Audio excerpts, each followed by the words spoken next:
Hi, this is Jared over at thetouringcamper.com.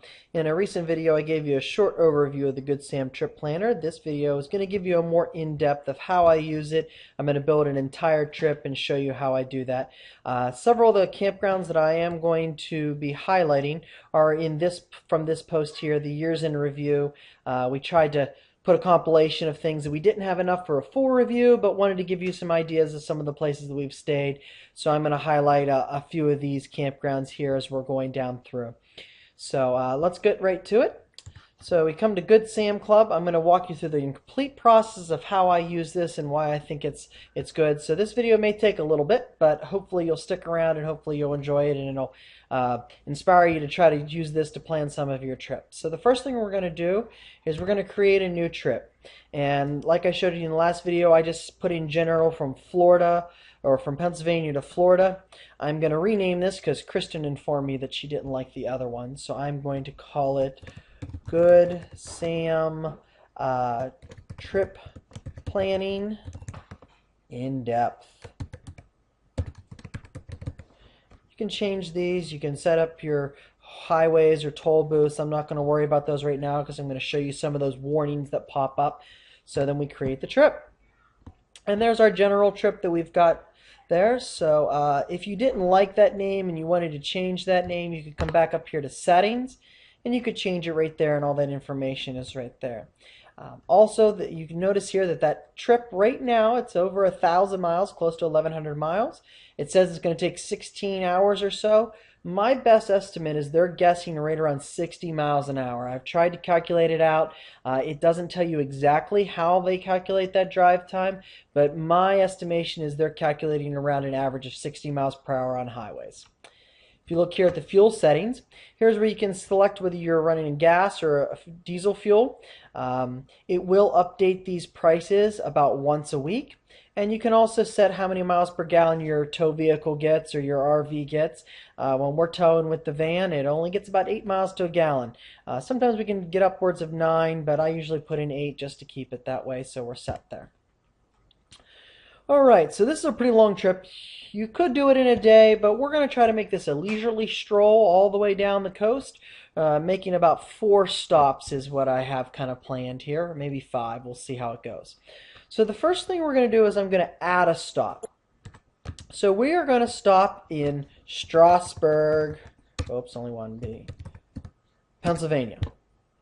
Okay, so we're going to stop in Strasburg, Pennsylvania. And once that pops up from the search, currently you see it's going from the center of the state and it's not going anywhere near there. But once I click Add to Trip, it automatically reroutes. So we already got rerouted over there to the Strasburg area. Now, one of the things that I want you to realize is that you can only have 25 points of interest. Because you can only have 25 points of interest, one of the things that I typically do is, right now we have Strasburg in there. So we're going to locate a place to stay in Strasburg. So we're going to go to campgrounds. And I know the campground we're going to look for here is going to be a private campground. Oh, it pops up a whole bunch of them. So we're actually going to go towards Lancaster. Zoom out just a bit here. Come over here towards Lancaster. And right here, I believe that's Old Mill Stream. This is one of the campgrounds that we stayed at. Really nice little campground. It's right in the middle of things, but you're not going to feel like you are. I can vouch that those restrooms, a 10-star, absolutely. Very nice campground. So we're going to go ahead and add that to the trip. I'll explain how I made that decision a little bit later when we get down towards Virginia Beach. But for now, what I want you to see is that you now have 2 things on here, 2 stops. So what I would typically do is, to conserve my number of stops, I would come over here and I would delete out Strasburg so I only have the campground of where I'm staying. Okay, so it'll always prompt you, do you want to remove it? So you go ahead and remove that stop. Now you see it did reroute me, which is okay, no big deal. Going back down this way, back towards Baltimore this way. But as you see, as I'm scrolling back out and checking my list, oh my goodness, you see all these campgrounds that pop up. So one of the things that you're going to want to often do is to become familiar with coming over here to campgrounds, and when you're just trying to get your route set, turning your campgrounds back off. I'm going to add one more thing to this area, because one of the fun things that we did in Strasburg was or in Lancaster area, is we went to the Day Out with Thomas. So I'm going to search for Strasburg B-U-R Railroad. There we go. S-T-R-A-S. Oh, and there it is. Strasburg Railroad comes right up. So we're going to click Strasburg Railroad. If you want to click more information, I'll give you a little more information. You can go to the website if you'd like. But I know that that was a great day out with Thomas. We had a really nice trip there back when Sweet Pea was much younger and Flash was just a baby. He was only 1 at that point, not quite 1. And Tornado wasn't even born yet. So we're going to go ahead and add that to the trip. Zoom back out. One way you can always zoom out to your entire trip is you come up here and you zoom to the whole thing. Well, we don't want to go that far. We want to still stay up here. Okay. All right, so we've got those two on there. The next thing I was going to add on, and you can see here from Old Mill Stream in Strasburg all the way down to Florida, we're still looking at 15 hours. So that's still way too much. So the next place that I think we're going to stop here in Virginia Beach, and that's where I'm going to show you how I do my campground searching. So we're going to go here, add another stop, and we're going to put Virginia Beach. Didn't spell it right, no big deal. It'll come up here, and I'll find it, and we'll go ahead and add that to our trip. Now, a couple things that I did want to mention. Oh, it changed that on me. So I'm just going to drag this route so I can show you a few things before we get to Virginia Beach. It took us all the way down here through Delaware and across the long bridge. I can tell you that bridge is expensive to go across. I would not suggest doing it with a camper. You're going to pay quite an arm and a leg to do it. So I'm going to just take this route. I'm going to zoom out just a little bit more. And I'm going to drag the route so I can put the waypoint in. And I can just drag this route right over here to I-95. If you ever towed a camper on I-95, it's not the most fun in the world, but the real reason why I wanted to do this is I knew this was going to pop up with a couple warnings. So we want to figure out what these particular warnings are to know whether we do need to change our route again. So you can come over here and you can click right on the warning. You see this one here is the tunnel, and the restriction is a propane restriction. My experience is as long as you turn off your propane tank, sometimes you have to pull over and have that inspected, you're going to be okay going through there unless you have more than 10 bottles of propane. Not many of us carry that much, so that I'm not too worried about. Let me check this one here. This one here has a low clearance. So if you're driving a big RV or a fifth wheel like my dad's, that's going to be a problem. So we can simply zoom to the warning area. We see it right there. And what we can do is we can say, all right, well, let's just drag to get around that. Let's zoom out just a little bit. And I see that there's 495. I would suggest taking 495 anyways around DC. You don't want to go right through the heart of it with a camper. So you just grab your route and you drag it over, and it should snap on there, and it's there. Now you will notice over here that the waypoints are added. They don't count as stops. So one of the ways you can massage and play with this 25 stops is if you add a waypoint to a location rather than an official stop, it doesn't count against your stop total. Okay? But now we eliminated that warning there, and most likely at this point, because I've added that waypoint, I can probably take this one out. So if I click on it, you see it's just an easy delete. And there it goes, it's gone from the trip. Okay, let's go back down here to Virginia Beach, and let's find some place to stay in Virginia Beach. Okay. In Virginia Beach, we want to find a place to stay. So let's click campgrounds. And let's turn on all of our campgrounds in the Virginia Beach area. And you see, if we stay a little bit more inland, there's a few.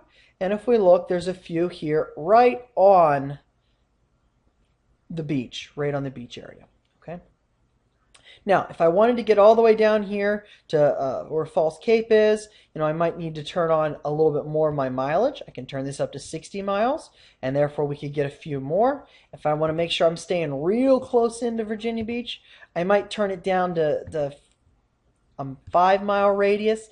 I will tell you, for my trip that I planned for next summer, I kept it on 30, and that was a pretty good set for me. So then let's zoom in a little bit more. And let's say we want to check out the different campgrounds. So we click on this one here. This one's the Virginia Beach KOA. We see a little bit of quick information about it. Before I add to the trip, let's say I want some more information on the Virginia Beach KOA. I'll click More Info, and if you notice, it opened a new tab. And on that new tab is going to give you the information that they happen to have in their database here. And this one here does not have a website listed. So therefore I would have to, if I wanted to know more information about it, I would have to open a new tab and search for that particular one.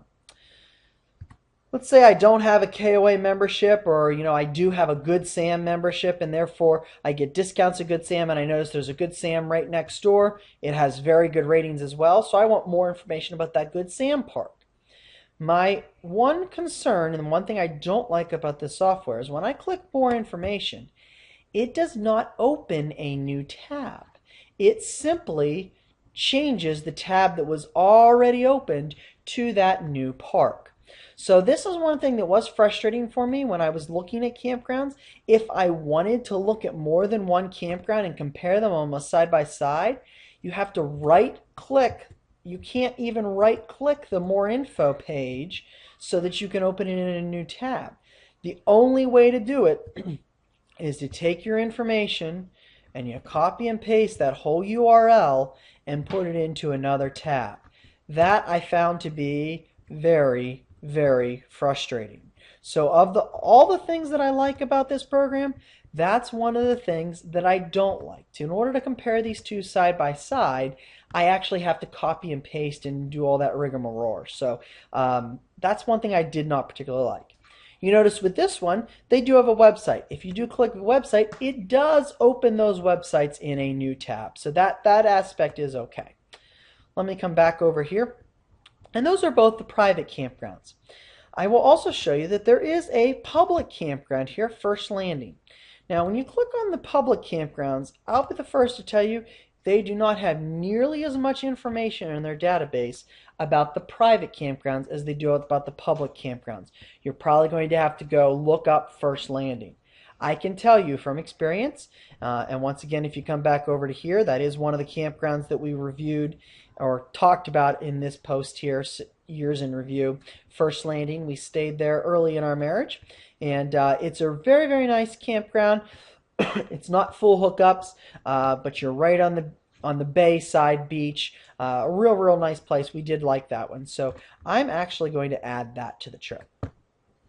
So once I've added First Landing to the trip, I'm going to come over here and I'm actually going to remove Virginia Beach so that I don't clutter up how many of those things I have.